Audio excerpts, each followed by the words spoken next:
Welcome, everyone. This is Glenda Dawson. I have Moon Girl here, Sarah Garcia, with us, and you are watching the Paranormal Dolls. We are live usually at the Glenda's Magical Creations channel on Roku TV, which, of course, it goes under the Conscious Awakening Network. Roku TV, Amazon Fire TV, Apple TV, and a lot of other streaming platforms. I'd like to say thank you for everyone that is watching and continues to follow us. So, Moon Girl, we have a very special guest today, don't we? We do. Ooh. And he's kind of cute, isn't he? And I can see all the girls now just hanging out. Hey, you know what? My milkshake, right, guys? We have the wonderful Aaron Thompson. How are you today? I'm doing awesome. And Glenda, thank you so much. Moon Girl, thank you so much, both of you guys, for inviting me on the show. I'm excited to talk nerd with you guys. Yeah. Well, thank you for agreeing to be here. You So, bet. tell our audience a little bit about yourself. Okay. Hey guys, thanks for tuning in and watching. I appreciate each and every one of you. My name's Aaron G Thompson. I've been in the world of paranormal, this lovely pseudoscience we have, since 1999. But you folks may be more familiar in the mass audience, recognizing me from a little Netflix show called 28 Days Haunted, where we utilize the Warrens method of the 28 days isolation into a very active location. We're hitting it hard every night, super exhausting. But yeah, we reached number 5 in the U.S. within the first week, and I believe it was the top 10 globally. But I've been hearing numbers like number 8 or number 6. I don't know. I at least know it was top 10 globally, which is super humbling, super cool to see, even occasionally still trending today. So I'm excited for the next Halloween season to see what happens into the future. But yeah, I've been doing this for quite a while, and I started to do this crazy thing. I'm not say ghost hunting, but terms, right? I didn't believe. Actually, I had an extreme fear of death, which I guess promoted my question to peers, folks that I trust in my community, teachers, ministers, just folks that I deemed high intellect, and asked them the simple question, which was really my gateway drug question to afterlife. But the question was as simple as, do ghosts exist? I didn't believe, but I wanted to ask. This extreme fear of death when I was 8 years old drew towards that question, years later in my early teens. And when asking the question, I received the same answer from every party, or at least, yeah, pretty much the same answer. About 50% of them said yes. 50% of them said no, but I guess the sameness answer was just because. They all really said no or yes, just because. So as a teenager, I realized if you want something done, you got to do it yourself. I'm pretty sure a coach somewhere told me that or something. So I started doing a lot of my book research. 1999 is actually when I started to really do heavy research for about 2 years before I hit a site. So 2001 was actually the first time that my boots to ground happened, and I utilized a team. I scouted them myself. They were folks who actually worked with me, the local movie theater at the time. But you had to be 21 and older to join the team because I want to take it serious, right? So older people are serious. That's facts. Not always. But they were fine. They were good. That was just my mindset. I was 19, and everyone else on the team was 21 or older. And I remember giving them a manila envelope that had print out of their job. One of was like recorder, there was photographer. I had another one I can't remember, like one was a recorder. I mean, like with pen and paper, and I think another one was a more digital engineer. I don't know. Like these people aren't known for the jobs I'm giving them, but I wasn't going to do a a field trip with him. I really wanted to dig down and start doing this. I believe we were chased out by coyotes in that first one. And a little fun fact: I always reached out to the caretaker of these locations. Mm-hmm.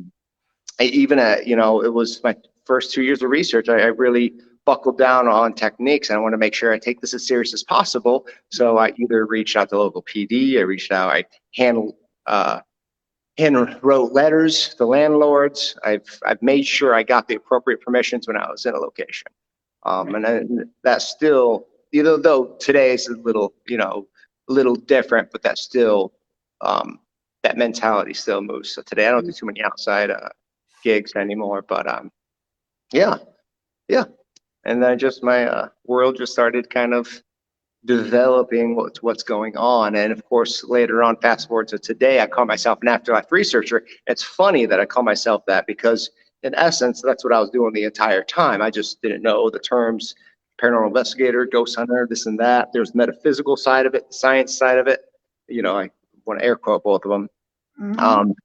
It was a lot of bodies of groups that weren't necessarily, and from what I saw, my perception of it, they weren't agreeing on standards. And still today, we don't really have standards. But the time that my research really progressed, I feel, and I'm very comfortable in the zone that I'm in now, and even pushing it.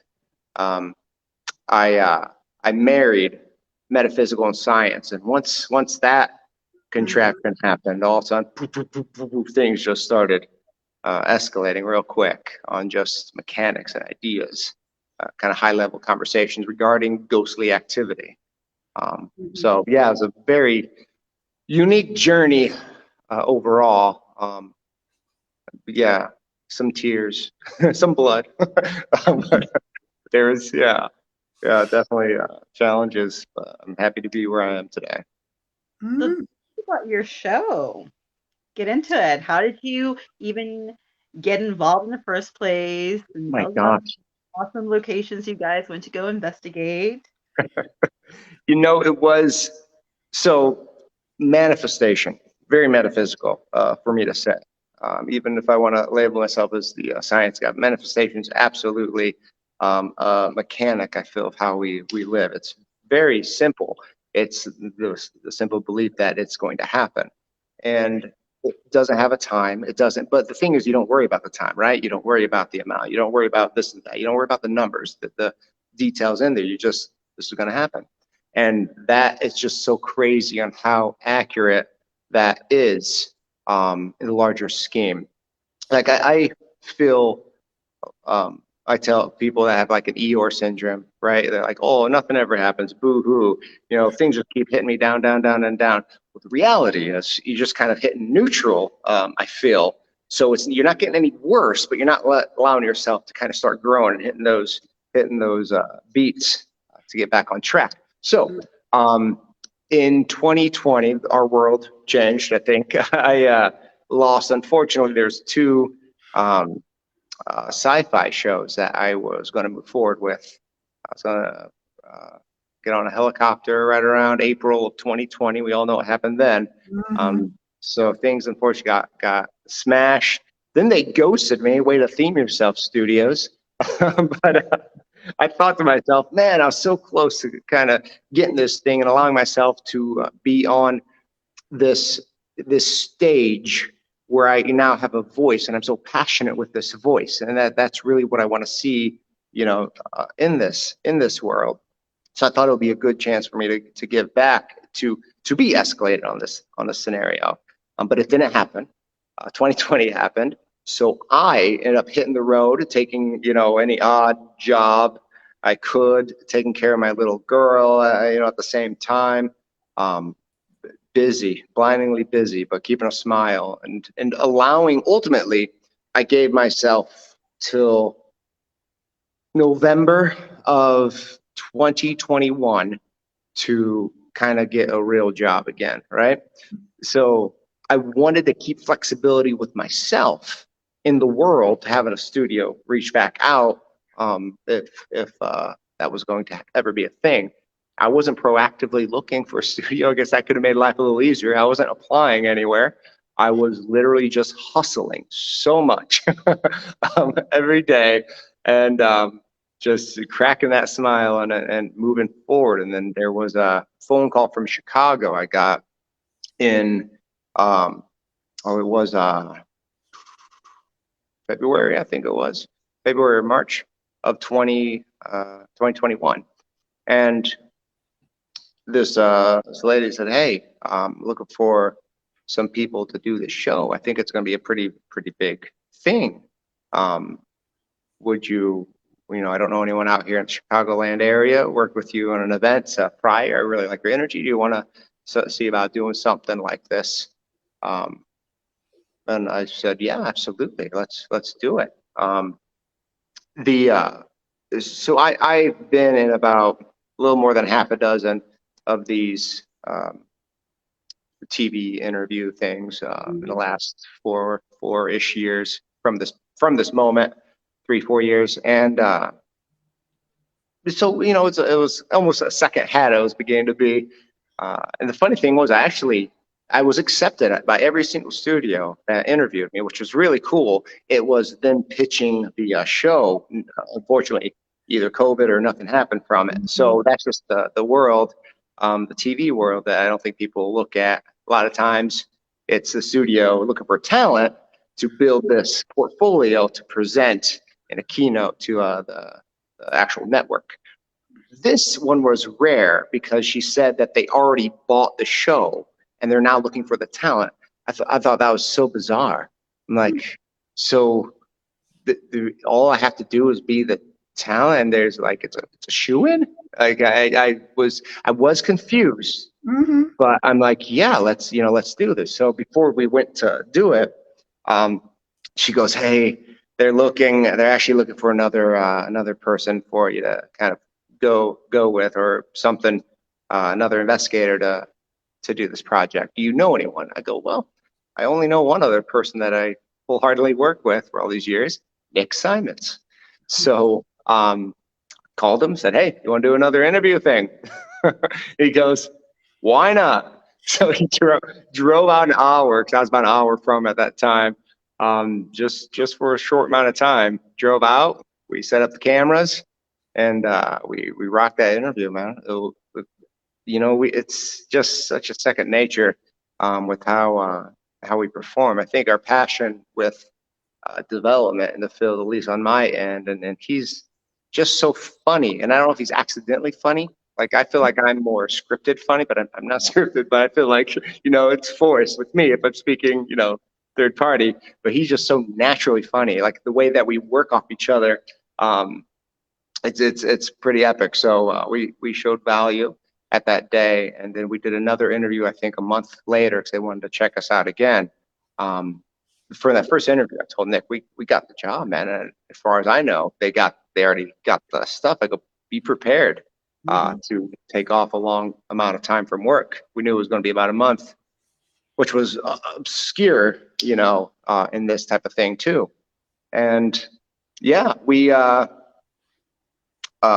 said that we'll find really, after we did a few things. I think March was the last communication we had. They said we'll reach back out by the end of May. So come May 20th, something like that. I was perfectly fine. I wasn't concerned. I mean, we haven't heard anything from them. And Nick, I remember he reaches out and says, he goes, "Well, seems like they don't want us, or another show fell," or something along the lines. He was like, "Oh, looks like we didn't make the cut." And I looked at him. I go, "Well, they told us at the end of May." I go, "Right now we have blah blah blah amount of days." I go, "It's going to be the very last day of May. They're going to talk to us." Very last day of May came. We all got an email. It was, I mean, they told us at the end of May. The way the studios work, I don't think that's so much metaphysical, but I can't deny that I'm partly practiced being in the field for so long. But the way that studios work are very, we're going to give you this time frame. They're going to hit the very end of the furthest time frame. It's just what what happens. So yeah. From that moment on, they said, yeah, we want you guys. So then we did this crazy uh, psychology test, and then the next day I did like an hour and a half uh, video conference with the studio psychologist. I guess I'm not crazy. Passed. But yeah, they're locking us up, so they want to Well, make you sure that hit everything's it good. well. You hit it well. That's Yeah, all. oh yeah. It's, okay, funny question. Or funny, not funny. It was a funny question, but it's a funny statement, I should say. A question on the psychology test, 300 words or questions, and one of them was, and it's a standardized test, right? So at this point, I wasn't quite sure if it's standardized or if it's tailored for us. There's really no indicator that way, but Right. this is the big reason why I feel, oh, this is standardized. I'm about 200 or something in, and this question comes up and it says, I think about death every day. And it has like often and seldom, blah, blah, this and that, right? Right. And I'm looking at it way too long. Like hopefully they don't got like a timer and they got no box to put in a reason why you chose something. So I'm looking at it and I'm like, well, yeah, I do. I actually do every day. I'm like, but it's not like sad. I mean, I'm researching it. So I'm looking and I'm way thinking into this. And then I finally look at the question and I go, never. Nope. That's when I realized, yeah, it's standardized. I started thinking about the other questions. I'm like, okay, yeah, yep. Never Yeah. think about that. You just research it. You don't think about it. Yeah, but then of course to fast forward a couple of months, we knew about a week and a half before we flew out there to work. Mhm. Um, but I told the guys, I told them, I was like, it's going to be quick. Be prepared. They all thought that I'd get 2 weeks. 2 weeks. I'm like, you'll be lucky. Week and a half was pretty good. Um, but we knew what state we're going to 3 days before. Wow. However, months before that, I told the guy, I told him we're gonna go to Connecticut. It just felt the most logical for me because Mhm. we wooed the person to tell us what the three states were, and between the three states, Connecticut seemed to be uh, the one that would fit us the most, kind of your traditional ghost hunting crew. The Right. other one seemed more metaphysical in nature. So yeah, there we are, Connecticut, and we absolutely had no clue where we're going though, and I didn't really know any place in Connecticut. I mean, I'm sure I've crossed something in my readings and this and that, or book readings and just Mhm. being around the community in time. But my head, I was just trying to take it as organically as possible. And they did blindfold us. They drove us around much longer than they actually had to, just to really confuse us. And and I tell you what, the most disorienting thing doing the show was they removed all the clocks, all of them. So I had no wristwatch. This is why actually I have a wristwatch that's a wind up. It's an automatic to this day. And weirdly enough, it's called Ghost. It's because I just want to make sure I know the time, and it has no battery, it uses kinetic From like energy. memory to time. Yeah, yeah, it's crazy. Kind of gauge like, and mind you, before I did this, when I'd wake up and do kind of my odd jobs to make ends meet and whatnot, I would wake up at like 4, 5 a.m. to start working, and this is me just hustling all throughout the whole day. So when now I had to stay up to, you know, 3 o'clock, because we didn't have a clock, but that's what they kept telling us. Um, it was quite a shift. I'm like holding my eyes open, going, man, I'm so tired. Like, Aaron, are you okay? I'm like, yeah, the ghosts are just all up and on. No, but I was able to hit the hotel for a little bit and recalibrate my body. So, but it was wild. It was I can wild, imagine. I can imagine. and What that's my journey. what haunted locations did they send you to? What was the question? What haunted locations did they send you to? Are you Well, allowed? they sent me to Preston, Connecticut. which was Captain Grant's Inn. I believe that it was said to be built in 1756, 56 or 54. It was an even number, but yeah, it was 1750s, structure and the ground. So it was such a fascinating site.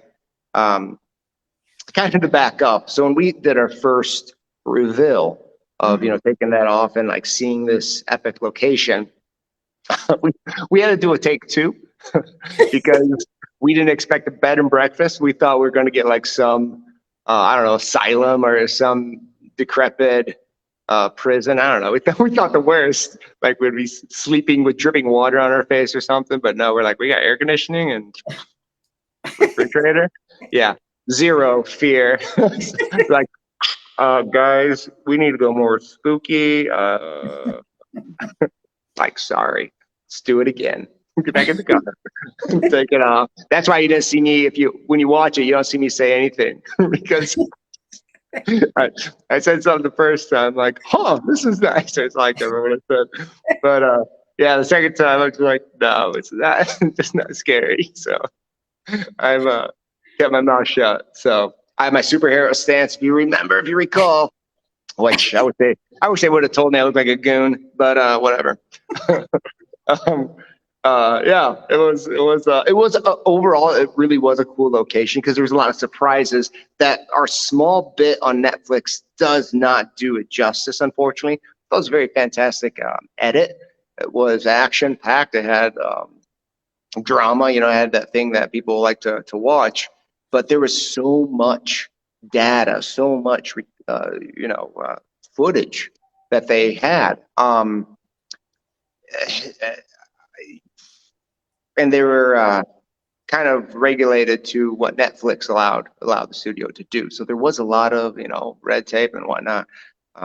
So I thought for what they built up, it was an excellent, entertaining scenario. But they're just, as a researcher, some of our best data, unfortunately, was left on the cutting room floor, and it's just not going to be seen by anyone, which hurts my heart because this is stuff that I think cynics and skeptics would enjoy, and it's something new that's especially with some of my explanations and just some of the reactions of our devices. This is stuff that we as researchers in the field, investigators, hunters, we strive for, and we really want to see some of the best EVP I've heard, some of the best direct spirit box, very clean, very clear, some of the best physical reactions, my bed shaking. There was just a lot of horror elements, if you really want to break it down, that was left on the cutting room floor.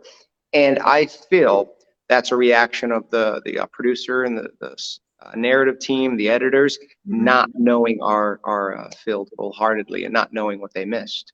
Right.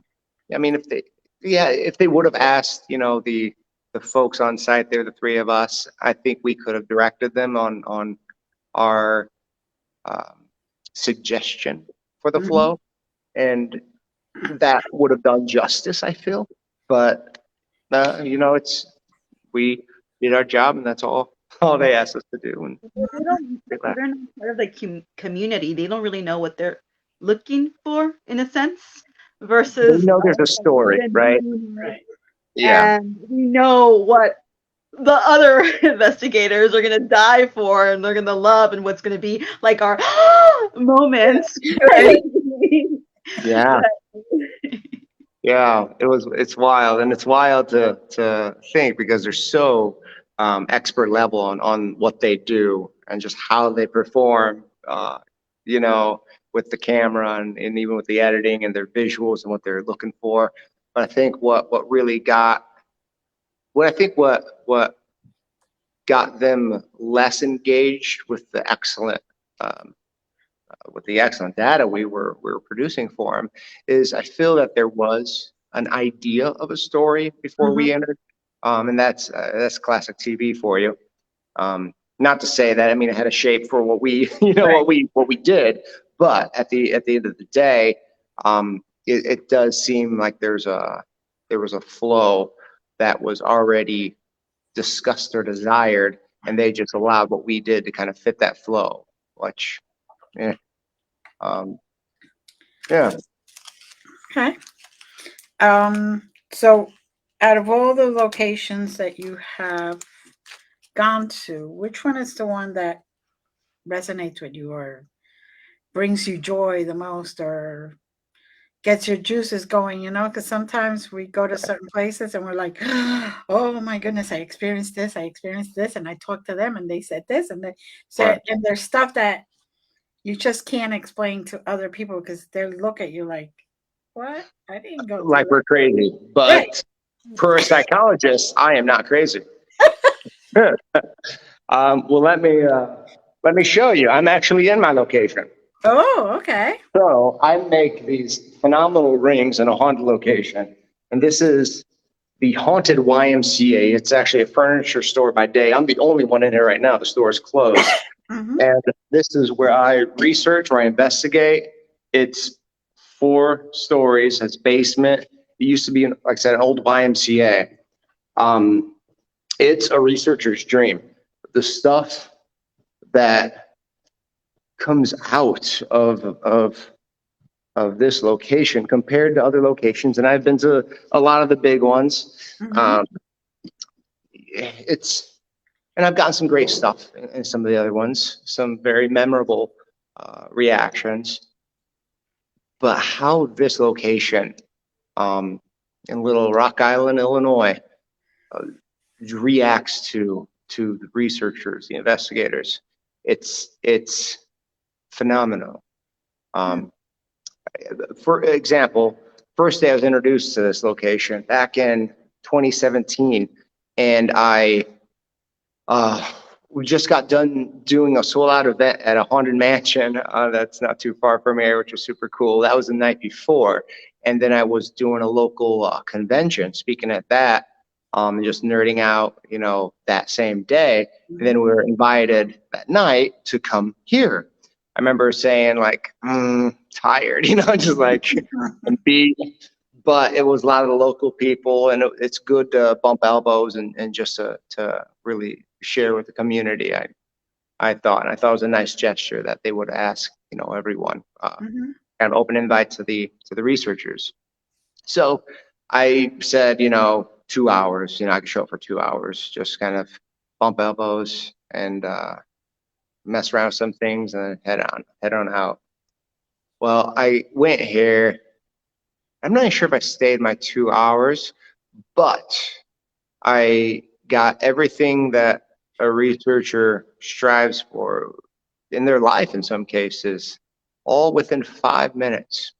Um, we're talking intelligent EMF hits, and mind you, no airplane mode on, or I'm sorry, airplane mode on phones, and we were in a room that had concrete surrounding everything. So those waves and how that would typically move the block, um, uh, it would block the radiation or the um, reception.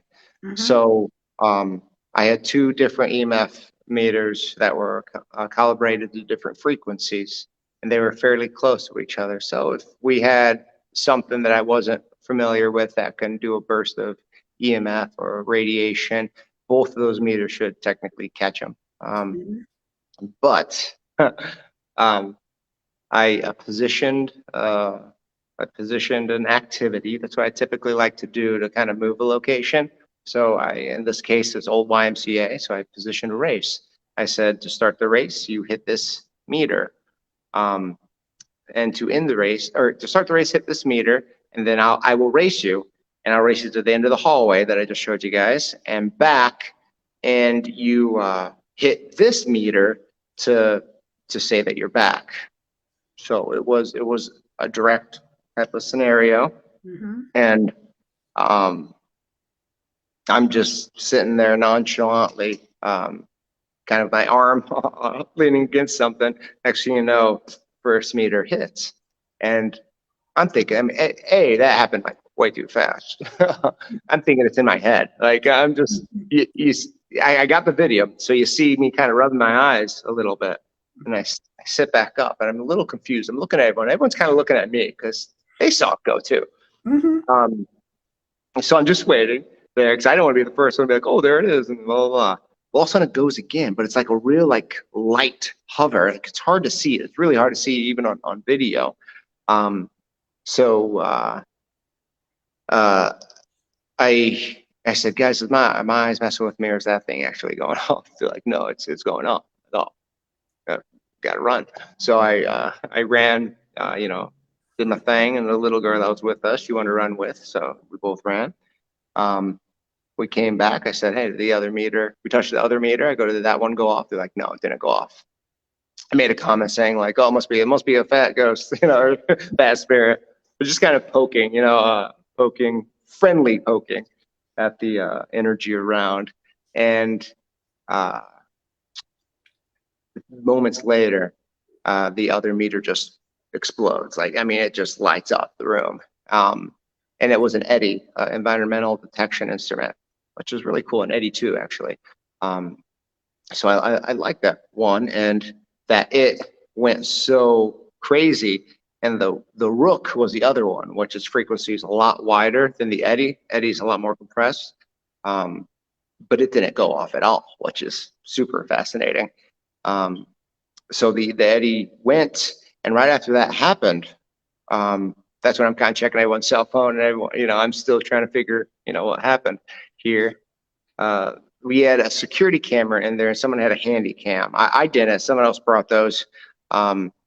Security guard came in here, not security guard, but the guy running security, and goes, Aaron, I don't know what you guys just did, but you caught something on camera. I'm like, oh, like a orb? I'm just, being cheeky. Like, I'm not expecting things like this to happen. And they go, no, definitely not an orb. So I looked at it. Definitely not an orb. It was cool. It looked like a floating Cheeto that kind of popped out from the wall, but did one flip, held its static position, and faded. And it was in context to that machine, the second detector going off. Pulled out a spirit box, because why not get a trifecta going on here?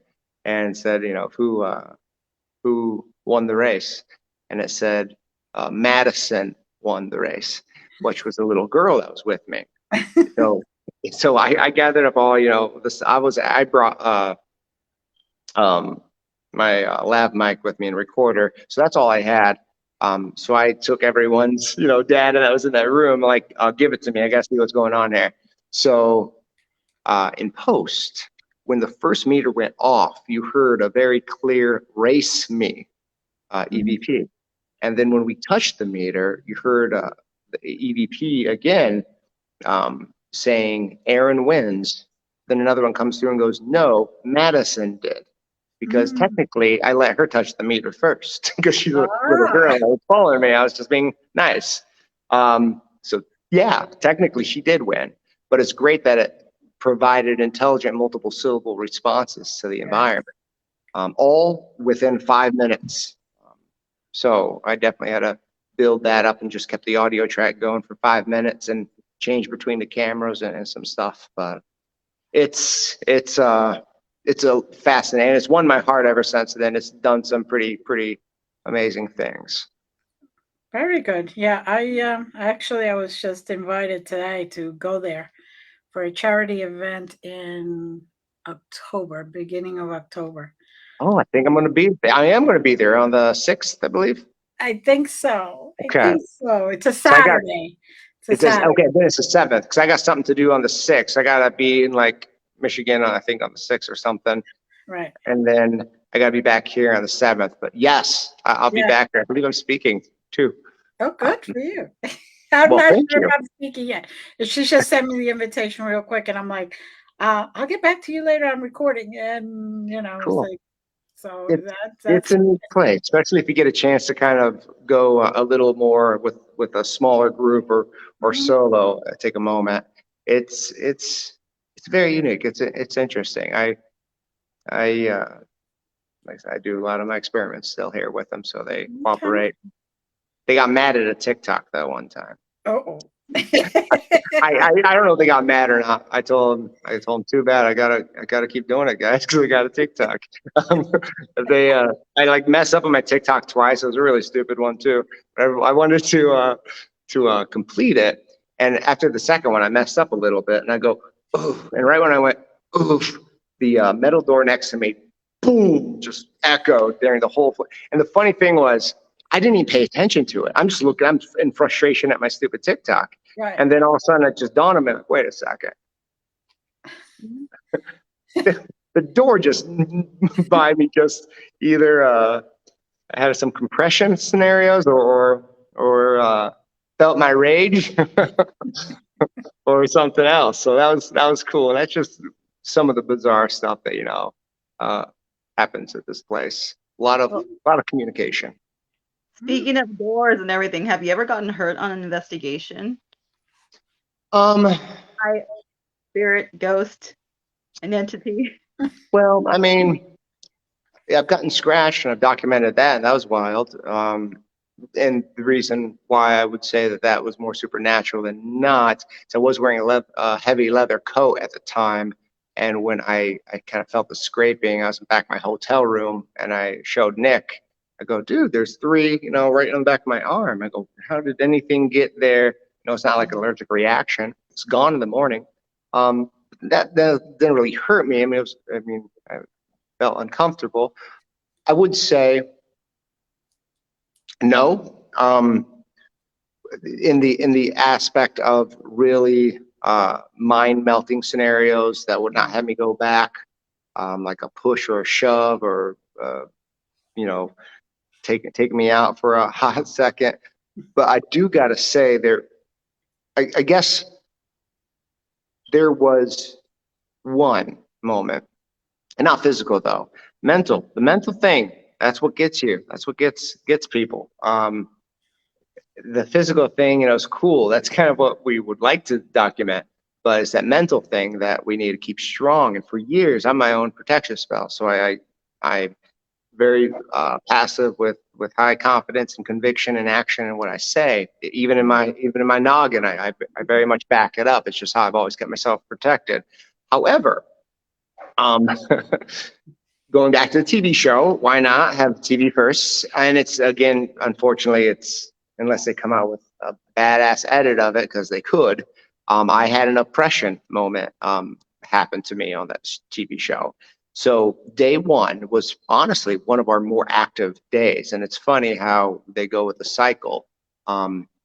Which sure, there's some context to it, but I've always said as long as you can build rapport and really wake the house in some context, have good intent. It's all about intent.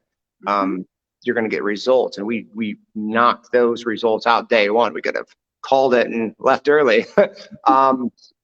However, unfortunately, with me, even feeling the tight static of something pressing on me all around my whole body, it was captured visually with our devices. It was seen on a couple different cameras because I was solo in the house. We decided to do solos in the house at day one. Why not?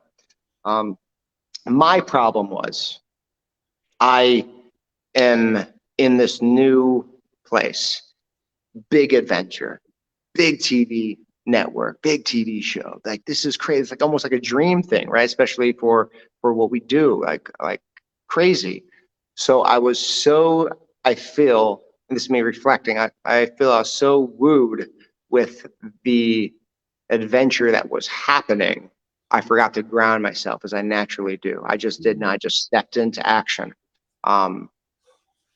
And I got bit. And a lot of cases, and you guys probably noticed this as well, either first or third party perspective. The energy itself, if it sees a moment where it can take a key player out, it will. I've seen it done before, and I've just been lucky enough to again be confident with my actions. But in this environment, I really was a key player. Mind you, I have high level experiments, high level theories on a lot of this stuff. I challenge it left and right, So I'm one to rock the foundation, which I like to do so often. And Nick is fine, but I I got Nick associated with me back in 2009, and I was his mentor in some cases with doing this. Though he's very consistent on the tools he uses now. If they knocked him out, I could still pick up the tools and still utilize those just fine.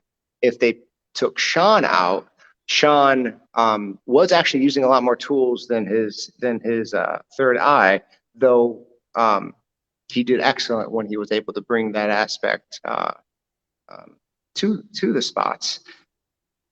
But taking him out, Nick and I would have been fine with just utilizing our data and actually coming to the same conclusion, if not alternatively. So taking me out really took out a perspective that would have been progressive and challenged kind of everything in there. So there was about 2 weeks, I would say, that I isolated myself. I didn't want to talk to them. I was getting really mad at them, and I didn't know why. It seemed very natural. I just wanted to leave. I wanted to go home. I didn't do any experiments. Producers even asked me if they wanted to get some stuff for some experiments I was doing. I thought, no need to. I just didn't want to do anything.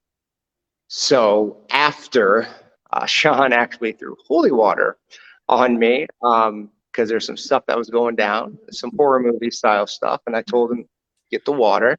I didn't think it was going to work. I just wanted him to leave me alone because I was about to rip off him and Nick's head because I was getting so frustrated with him. It was bizarre in my mind game. And it felt like acid when he threw it on me. Just it burned. And I cursed through the entire St. Michael's prayer. I remember Nick had his camera and he peeked out and he goes, I don't think that's in the prayer. No, it's not.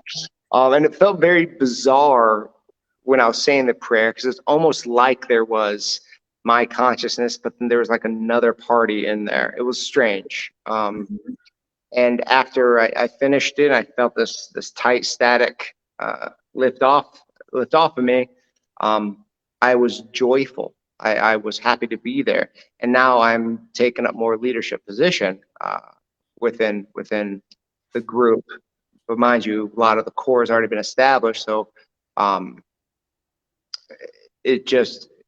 so anything I would have done would have happened big that first week, and again, it just knocked me out. So I mean, I stared the direction of where we were going for pretty much the remainder, in conjunction with Nick and Sean. I mean, we all participated, but I was definitely back in the game. But it was interesting, the whole black and white, day and night of that experience. I even thanked Sean. I go, I can't analyze exactly what you did right now, but I appreciate you. You're valuable, and let's get back to work. And we just went right back to doing everything. It was unique. So that's when the producer said, so you believe in God now? I go, no, I don't. I go, what happened was I didn't play the game board correctly, meaning the location, and I got bit. I go, I should have had the appropriate medals on me. I should have, had the appropriate sayings, and I should have played it because, mind you, this had hundreds of years of purest energy put into it, of violent witch slaughters. 1600s were so much more violent than the 1700s Salem, but you don't talk too much about that. There was a gentleman, his name was John, of course. He became, I want to say, the governor of the location, but he was a practiced alchemist. He did alchemy, which was also like right up there with witchcraft and all sorts of bad stuff. But he was also, by all definitions, he was a purist. He was a Christian. So he really lowered the fear, and he wanted to make a better world using magic and alchemy and science and that stuff. So he really changed the game. But before that, there was so much bloodshed. Of course, indigenous folks who lived there, you think they left nicely. It's their home. Right. So unfortunately, there's some stuff that happened there, and yeah, that ground definitely had a lot of blood and a lot of bad stuff there, and I didn't know what I was getting myself into. No one did, but yeah, it was pretty crazy. Yeah, it sounds like it. Even if it's not a haunted location, like or per se haunted, if the Right, energy is weird, like when me and Glenda, we had gone to Vegas to do Yeah. that Prayer Unity. So I am like you, I like being prepared, like mentally, like I kind right, of right, prepare myself. But I wasn't expecting anything per se paranormal because it's just like at an event. There's Right. going to be other investigators. It was just, booths, whatever. It wasn't an investigation. right. So I went with my guard down, and boy, was that a mistake. I felt like crap the whole time. Energy vampires. It was horrible. I was this close Get to it. calling an Uber and going back. I spent I get it. most of it the first day in the little day bed they have in the restroom. Glenda found me all like, I was like, "Are you okay?" Yeah, I'm and I'm not okay. one And to she's make a gonna take scene. care of it. I'm not one to make a scene and be like, oh my God, I'm feeling it. Like I did quietly, Mhm. home by myself. And I'm like, wow, feels kind of crappy. Then I ran into Glenn and I was like, dude, the energy in here is so nasty. It's draining. And it really got me off guard the whole day. I felt Yeah. terrible. So the next day, I was like with my guard up. I did my little cleansing. I was like, nah, not today, mother trucker, not today, because you did take me out yesterday. And that was, yeah. And again, it was just us doing, the Yeah, and venue. learn. Right. There's nothing. So I didn't feel like I had to. Lesson learned. Oh, yeah. Absolutely. And Exactly. I'd say that I'm in the moment of my research where I'm confident until the data might pull elsewhere that we create our own monsters. Mhm. So when you say a haunted location, this and that, we can wholeheartedly create our own haunts Mhm. in time. Who to say that this location was awesome, day one when I showed up here. But who to say that I didn't spark, more of my Yeah. intent to put into the flow of things. Yeah. Mhm. Um, it's And it's then they fascinating. go so all their energy, and then they go do investigations, the investigators, and then the people who go in who pay the tickets. Some of them, I don't mean this in a rude way, but amateur investigators, and Mhm. sometimes not everyone knows what they're doing. Sometimes they don't clean themselves. You could bring something along, and then there you are, and then you're like all this. And then let's be honest, in the paranormal field, a lot of ego is at play as well. So there, so all that. There are a lot of egos, a lot of Yes. them. It's the You know, paranormal and the physical field. It's a lot. yeah. And I always say, because I'm so, and I'm sure you guys too, metaphysical, the paranormal, like world community, like we're in it. Um, and I compare like the egos and like oh, there's other fields I have, it's like this. So, I use that conversation. My brother told me, who's not in, he likes as an enthusiast, but he's not in it like us, of course. But he stopped me and goes, you know what? He goes, no. He goes, the paranormal field tends to have more egos than anyone else. And I quickly snap back at him and I go, you're right, because it's a pseudoscience and there's no rule set. So everyone's narrative is exact and you can't prove it otherwise. So Right. that's what gives people confidence. It's confidence of fake news. And that frustrates me. It's true. It's true. Yeah. A lot of people, a lot of different practices, and a lot of people are, saying tomato type stuff.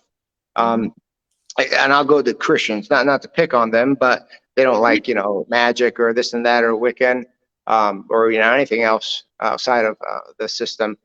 Well, prayer is incredibly, it's magic. It's a spell. Um, Spiritual. It's a spell. I agree. absolutely. Yeah. Don't tell them that because they'll be like, oh no, no. It's I do. giant telephone I game. You're do. talking. That's the problem. I do. And I grew up Northern Baptist, but then I Oh, started to research everything, and I'm like, um, all right, that doesn't resonate with me so well. This resonates a little more, and It takes a big person to kind of challenge the overall mechanic, right? I'm not saying I'm right. I'm not saying someone else is right or wrong, but to actually have the ability to challenge and to want to do good. mhm, It takes quite a cool person to realize that. I've seen some people so stuck in their ways because they choose to. There's no right. logical reason. It's just comfort. It's their value system, and of course, Mhm, I get that. But there's so much. There's so much out there, mhm, and I believe there's a lot more science. I use terms like subatomic particle connectivity, which um, I might actually be able to get some tools that measure that in some context.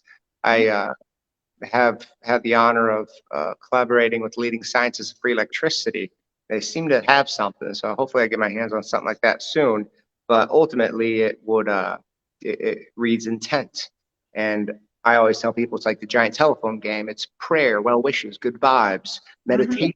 It's that buzz beyond, it's that right. radiation beyond our body of our consciousness, and I feel strongly that the consciousness, the idea, the mechanic of the consciousness is the foundation of ghost spirits, magic.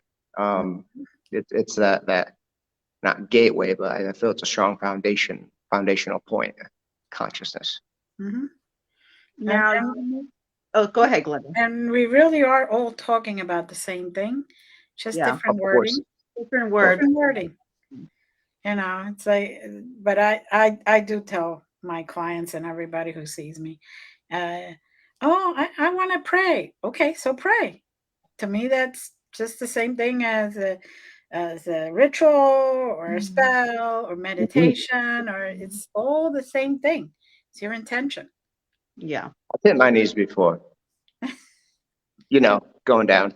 No, and I've hit my knees probably on tables and stuff too. But yeah, it's intention. Intent's the key. Mhm, I think so. If there's two things that I preach, but lack of a better word, intent, intention, and consciousness. Yeah. I think they're both very strong factors in what ghosts and spirits are, and I believe they're just an attribute of those other scenarios. mhm, mhm. Now you make some really awesome rings. Show us. Oh, yes. Porcelain. What? Come on. Okay. Ooh, Yeah. Yeah. I That's like it. Yeah, the that's floor is another bright ring. green, and it has cut up the blessed metal from a demonologist from Sean, actually, from the show. After the thing I told you happened, he provided me with this coin, this For pendant. those that are watching this, Sean Hope. Sean Austin, Okay. uh, not the guy from Goonies, but the other Encino one. Man. He's from Encino Man. No. Yeah, yeah. I think the first thing I said was, I was like, "Oh my gosh, how's Lord of the Rings?" So he's like, I'm like, "What? I wasn't the first?" But yeah. So ultimately, these rings I customize them kind of like a tattoo. I speak. I do kind of a light tarot read for discussion, Mhm, and I personalize with the folks who buyer on what their best ring is. And mind you, this is primarily to the metaphysical, to the research hunter community. mhm, So a lot of dark. We're in a lot of dark corridors, nighttime. So it's kind of cool to see it pop, be like a beacon of light, whatever that would mean to you, and an aspect on your hand. And I love doing the memorial rings, which I get to put um, all different types. I put blood in the ring. I put hair follicles. I put uh, ashes, common, of mhm, pets, loved ones. Really, I can do anything with these rings. It's just such a neat craft, and I feel like I'm a real cool person to kind of do this since I'm so close to the idea of afterlife and what we do. Um, I feel like I give it a different spin, and I definitely put good vibes on each and every one of the ring. And I sell mine for, depending on what we do, 150, $200, but that's Normally these type of rings would be anywhere between 300 650 from other buyers online. And I'm so obsessive with making a good product, like obsessive with doing my research on the afterlife, that I have to do the perfect ring in conjunction to those other ring makers. So I feel like my product's even better than theirs at this point, but a lot cheaper because I don't need a Tesla. I just need to pay my bills, So take care where of can things. they find it? Where can they find you, and where can they find your rings if they want to buy a ring? Cool. And again, thank you guys both for having me on the show. Everything's on aarongthompson.com. You can even do a click down to view the rings and to order from there. The ring, what I've been saying, I've been doing a lot of live stream with the rings, which has been super fun. So once the cue goes null, hits 0, and I'm done with my last ring, I tell people for the moment I'm going to stop doing it. So they're kind of exclusive in that aspect. However, since I brought that up, everyone's been keeping me pretty busy week by week. They don't want me to stop, but it tends to go week by week. So I still keep the same battle cry. So I want people that want this ring to get this ring. Right. But it does take a lot of work. I wish to apply it towards other energy moments, such as the research. And of course, occasionally I think about getting a normal 9-to-5 job. So that may come, but heck, if this keeps That's me, not really not meant for us, though. I've tried. I know. I just, Oh, trust.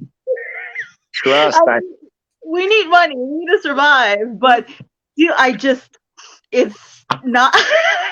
It's not for our people. know it's definitely Like, not we'll for our do it people. because we need It's a bizarre world out there for sure. And I'm like, man, I'm so much happier honestly doing the rings. But if Yeah.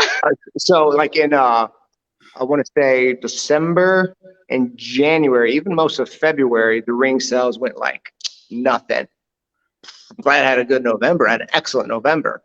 I was able to save through the months, but it was scary. I'm like, man, I can't do that again. So that's kind of where the dialogue came. If the stops, I'm gonna just cut it off because it's stressful.